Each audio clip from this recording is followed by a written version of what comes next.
Hello everyone, I am still Moja from Kazna and we are doing another video for Kursor TV. This time it will be a replay of my clanmate DeathAdd3r, and he did quite a game on T110E5 American heavy tank on Winterberg. It's just a winter version of Ruinberg. I'm gonna show you some parts so you can get a heads up. It's ×3, but you can see a bit about the game. And we are going to just shift on details of E5 so we can see the specifics of the tank. Now this tank went through several rebalances on various patches, and the most important one was when it was brought as an HD model, because it actually brought all his, let's call it, weak spots in better fashion now, because the weak spot as a turret is now really hard to pen, and so on and so on. So it's really a bouncy tank and overall like a tractor. So the main gun of E5 is pretty decent for a heavy. Base pen is with AP shells 258 and with heat it's 340, 400 average. We can see here he has 6 rounds per minute, but that's a lower average without buffed things. Dispersion of 0.35 and aiming time of 2 seconds. Now this is a bit tricky because I have a feeling sometimes this dispersion is much bigger. We can see he goes 37 kilometers per hour. He gets there fairly fast, but that's not a big, it's just an average tank for overall pushes. And important things: hull armor 254, quite nice. When you angle it, it's really bouncy, but still the lower plate is a weak spot. Turret armor 203 and very few weak spots there. And now the important thing here, has 42 shells, but look at this, -8 gun depression, so that's when it goes down, that's quite decent, and 15 when it goes up. We can play around a bit here with these values, but we're gonna see them better in next tab here. Now we see this American line on Tech 3 is actually pretty decent. It goes over these mediums. I never understood why Wargaming has those kind of switches. Like you're going for a heavy and then you play, I don't know, a medium, a light, and then again and then again medium, and then you get to heavy or whatever. There are some stupid lines like that, but never mind. This one is actually easy. From tier 5 to tier 10, it's all about heavies. And honestly, from tier 5 to tier 10, all of them are good. Some of them are even OP, like tier 7 and tier 8 in their tier are one of the best in the game. And let's check out the E5 itself. We can see here the base values. The base values with just 100% crew. But if we add up some things, let's say, let's go full shooting. Like I like some of the tanks like that. So let's go with rammer. You can see immediately the reload time getting buffed. Let's get, I don't know, vertical as example. And let's get some ventilation. Oh la la, it's already better. Now this tank gets set on fire, it doesn't lose crew too much, so we can go maybe, the case of cola, we can put some, like, say, big repair and fire extinguisher. And we can work a bit with the crew now.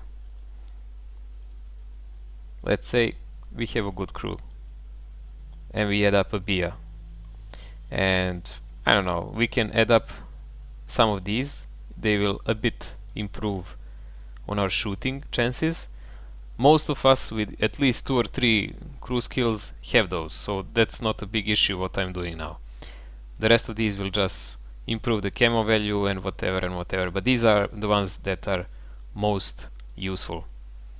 And notice this save storage. This is what, for all of you who don't understand what it actually does, Amorek actually has a certain amount of HP, and when it's broken and you're hit in that area, it's damaged. So save storage actually adds on that HP, you see? So it adds on durability. Same goes with preemptive maintenance. It lowers your fire chance of engine because it boosts a bit on that kind of health. So here we go. This would be a buffed up E5. And look at this. He's below 8 seconds on reload. and this would be an aim time below 2 seconds and dispersion. This is actually dispersion of a really good medium when it's pumped up like that. This would be something like an, let's say, an ESL version of the tank with all these goodies, view range and whatnot. Now the interesting thing for us here would be to check out its armor. Like, look at this. This point here is really hard to pen, and you usually need gold ammo or heat. And if he angles it, you can even bounce it like that. I'm not gonna even bother with gun mantlet or the turret itself. So frontally it leaves us more or less with a lower plate. Now when E5 angles like this, you can pen it between the tracks, but you should really avoid shooting any kind of heat then, because these huge tracks will actually absorb it. So when he's angled like this, you want to shoot AP. Don't bother with heat, it will just eat it up. It's that kind of a tank. That's why the i7 also bounces a lot when you shoot heat in its tracks. And that being said, we need to check out the map a bit and how can you play it with a heavy tank. Now from this south side, there is few versions what you can do. Honestly, with the heavy, I would not propose to go in a field. There is something like this. If you have mediums that can spot the field and lights, you can go immediately like this.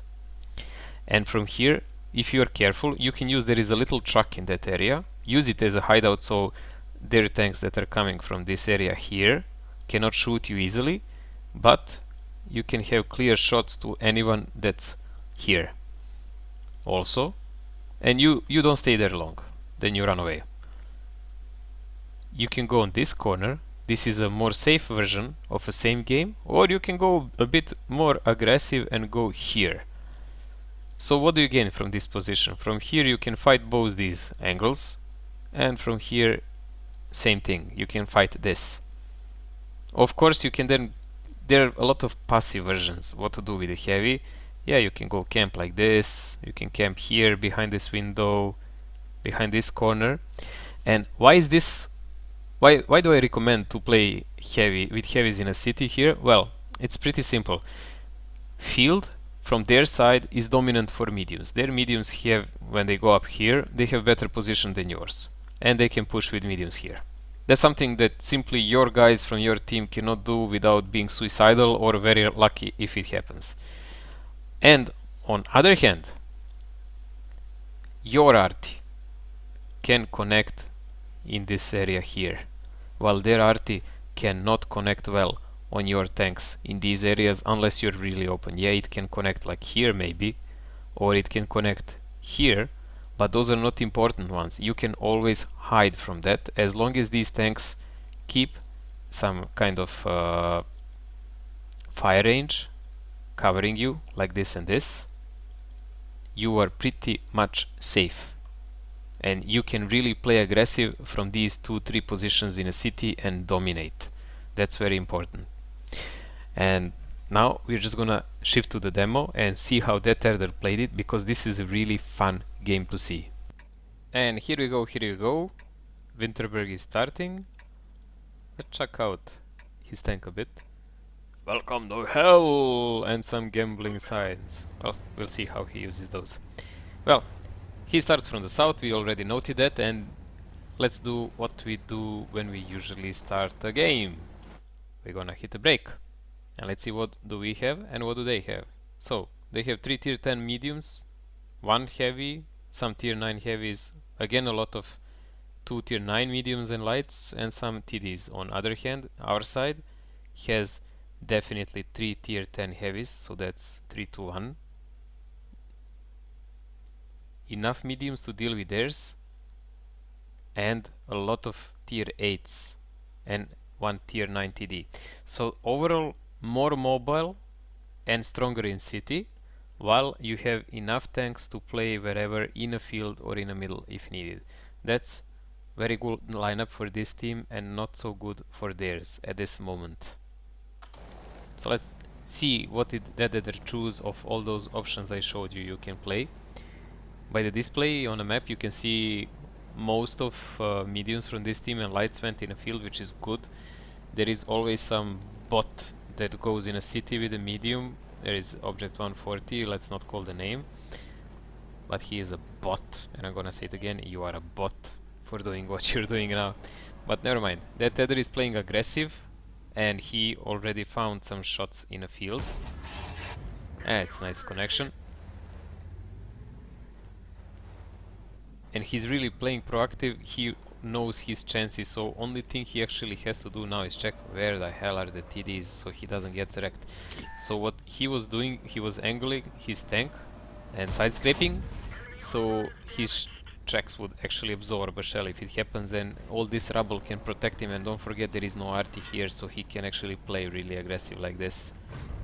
And this i7 is not the best at side scraping, so yeah, he's gonna get penned, he's gonna get penned. And the nice thing is, all the time he is using his AP shells because he can.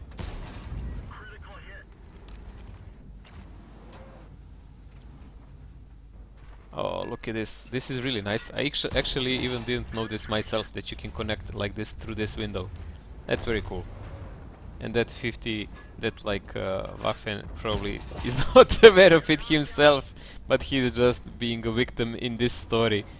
So really cool, and a lot of victims on the other side. Like, look at these guys, they're like just sitting on the middle of the road, not understanding what's going on.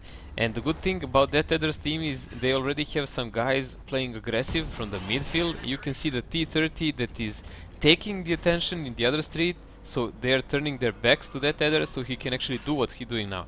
And look at this, this is a smart choice. He actually ended up a guy behind on one shot, that's a certain damage, and just ignored the i7 and left him for his teammates to chew him up. While he's pushing the other guys, he can shoot in their backs and just press on. And this Jack Spencer is totally a victim now, because yeah, he has a huge badass gun, but what will he do when he's flying? Nothing! And he's a huge danger out. So he's locked by auto aim, and DeathAdd3r is just pressing on. Really cool choices and really fast game so far. Look at this, it's 6-4 and it's like 3 minutes in a game. Well, this one didn't pen, but the ramming is always there. And Škoda is not like the heaviest tanks of them all. Let's remind ourselves, Škoda has 3 shells, 320 each, but he's not really in good position to shoot whatever when he's pinched like this by DeathAdd3r. The only thing he can do is maybe low heat, but that's 20-second reload, and shoot his turret. But he's not even agile enough to run away. And some auto aim blocking, and here we go. What the hell is that guy doing? Trying to hold down with a Spearpanzer? Well, oh, this was a nice shot. They're really different, weird kind of people. The remaining of the battle, it's really going well for his team. The remaining of the battle is completely in a field where 90% of their tanks, alive tanks, are there now. Oh yeah, everyone forgot the Spearpanzer.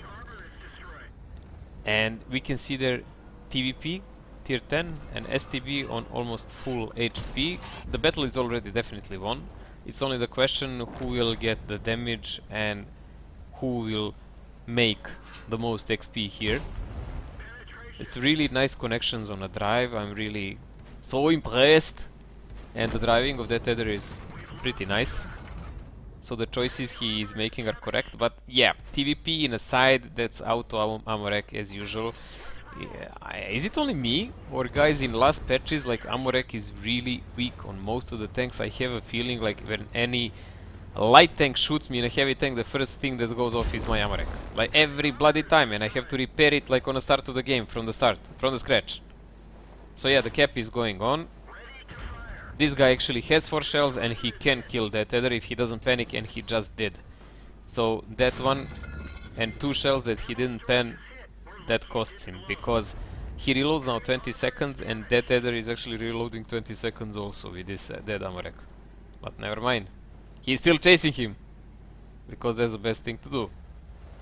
Well, honestly, if he let go a bit of that auto aim, he might even have a chance to fire a shell. But no, he's away, and he's definitely away. Where did I go? So yeah, This is our Ruinberg game. I just pressed the space so you can see the timer. 5 minutes. 5 minutes for his 7 kills and non-stop action. And let's see in stats how he did. And okay, we've seen the demo. It was a really fast game. I really liked it. Aggression from DeathAdd3r was both smart and brave. He played and made really good choices, and you could see the E5 at its best at city brawl. So this was not kind of a game where he can use the best cooldown, except in some positions, but he really used every kind of play he had at his hand, and he really was a spear point for his team at every possible moment. So this is the result. 6000 HP, that was a triple with premium, 6.2k almost, and 105k money. Charity medals we're not gonna count, but steel wall, high caliber, top gun. And let's see how he got him. Like, he shot 1, 2, 3, 4, 5, 6, 7, 8, 9, 10 guys from their team. It's very nice. 8.5k damage, 7 kills. The medals we already mentioned. And from possible shells he had, he fired 26, connected 24, and penned 23. And guys, you saw he mostly shot AP while he had it. The only sniping shots he did is like 600 of all this abundant damage, and he had really nice block damage by armor, 2.5k. He survived at the end, if you remember that TVP who panicked and actually had enough alpha in those 4 shells to kill him, but he survived it. So there we go, boys and girls.